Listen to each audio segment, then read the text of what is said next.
Hi hello welcome to my channel. இன்றைக்கி நம்ம சேனலில் ஒரு சூப்பர் ஸ்பைசி ரெசிபி பார்க்க போகிறோம். அது என்னென்னு கேட்டிங்கன்னா பூண்டு தோசை.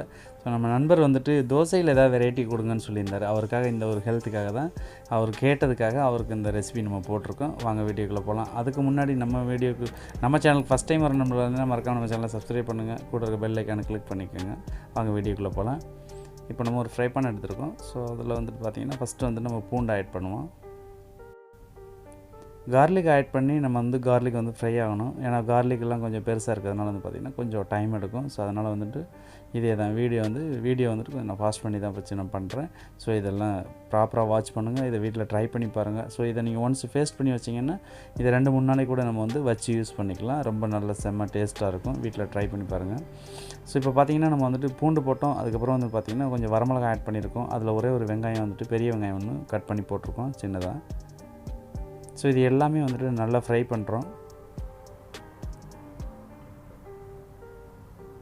ஸோ வரமிளகா வந்து பார்த்துக்கோங்க, ஸ்பைசி எவ்வளோ தேவைங்கிறத பார்த்துட்டு நீங்கள் அதுக்கு தகுந்த மாதிரி நீங்கள் ஆட் பண்ணிக்கோங்க.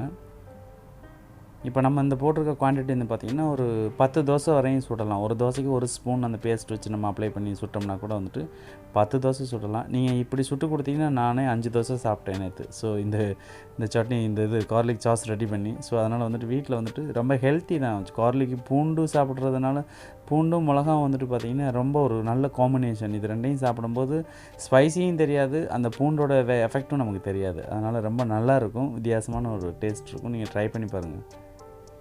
ஸோ இப்போ அதெல்லாம் நம்ம ஃபஸ்ட்டு போட்ட வெங்காயம், பூண்டு, வரமிளகா 3மே ஃப்ரை ஆகிடுச்சு. அதுக்கப்புறம் சின்னதாக ஒரு புளிப்புக்காக ஒரு தக்காளி மட்டும் ஆட் பண்ணியிருக்கோம். ஸோ அதுவும் ஃப்ரை ஆகிட்டுருக்கு. ஸோ இது ஆகிட்டு இருக்கும்போது வந்து பார்த்திங்கன்னா நம்ம வந்துட்டு இன்னும் இதில் வேறு வந்துட்டு கொஞ்சமாக வந்துட்டு சால்ட் மட்டும் ஆட் பண்ணணும்.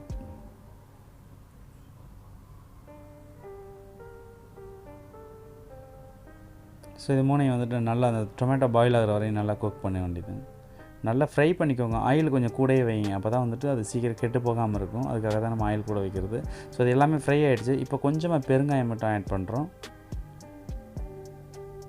ஸோ இதை நீங்கள் ஆட் பண்ணிவிட்டு அதுக்கப்புறம் நீங்கள் என்ன பண்ணுறீங்கன்னா இதை சின்னதாக வந்துட்டு ஒரு ஜாரில் வந்து மாற்றிக்கோங்க. இந்த மிக்ஸி ஜாரில் மாற்றிட்டு கம்மியாக இருக்கிறதுனால வந்துட்டு நீங்கள் வந்துட்டு சூடாக இருக்கும்போது மேலே அந்த குக் வந்து இது ஜாரோட மூடியில் வந்து சின்னதாக ஒரு ஹோல்ஸ் இருக்கும். அந்த ஹோல்ஸை வந்து நீங்கள் க்ளோஸ் பண்ணாமல் அடிச்சிங்கன்னா கூட சூடாக அடிக்கும்போது தெரிக்காது.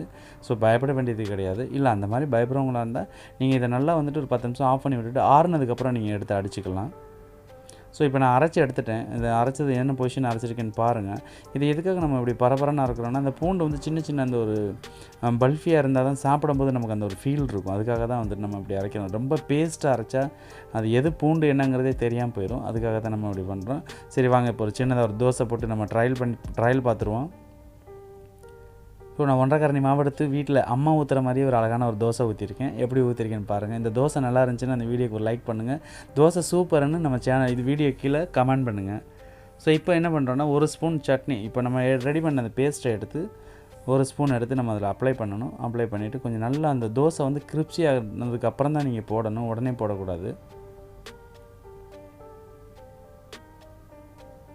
மொறுன்னு நீங்கள் தோசை போட்டிங்கன்னா நம்ம சட்னி அப்ளை பண்ணோன்னா ரொம்ப ஒரு மாதிரி வதவதன்னு ஆயிரும். அதனால் வந்துட்டு கொஞ்சம் அந்த கணத்தை வந்து நம்ம வீட்டில் அம்மாங்கள்லாம் சுடுவாங்க இல்லைங்களா, இப்போ நம்மளோட மதர்ஸ் அந்த பெரியவங்கள்லாம் நமக்கு பாட்டி அம்மாலாம் தோசை சுட்டாங்கன்னா அப்படி ஒரு டேஸ்ட் இருக்கும். ஆனால் ஒன் சைடு தான் குக் பண்ணுவாங்க, திருப்பி போட மாட்டாங்க. அதே மாதிரி ஊற்றணும். ஸோ அந்த மாதிரி ஊற்றுனீங்கன்னா தான் இதை அப்ளை பண்ணும்போது ரொம்ப சூப்பராக இருக்கும் அந்த டேஸ்ட்டு.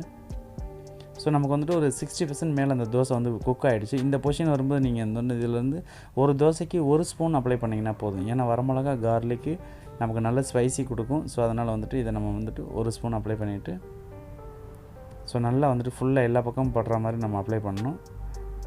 அப்ளை பண்ணிவிட்டு மடித்து எடுத்து வச்சு உங்களுக்கு சட்னியே தேவையில்லைங்க. இந்த தோசையை நீங்கள் அப்படியே சாப்பிட்லாம். நீங்கள் வீட்டில் வேணால் ட்ரை பண்ணி பாருங்கள். ஸோ ட்ரை பண்ணி பார்த்துட்டு நம்மளோட கமெண்ட் செக்ஷனில் கமெண்ட் பண்ணுங்கள். இந்த வீடியோ பிடிச்சிருந்துச்சுன்னா இந்த வீடியோக்கு ஒரு லைக் பண்ணுங்கள்.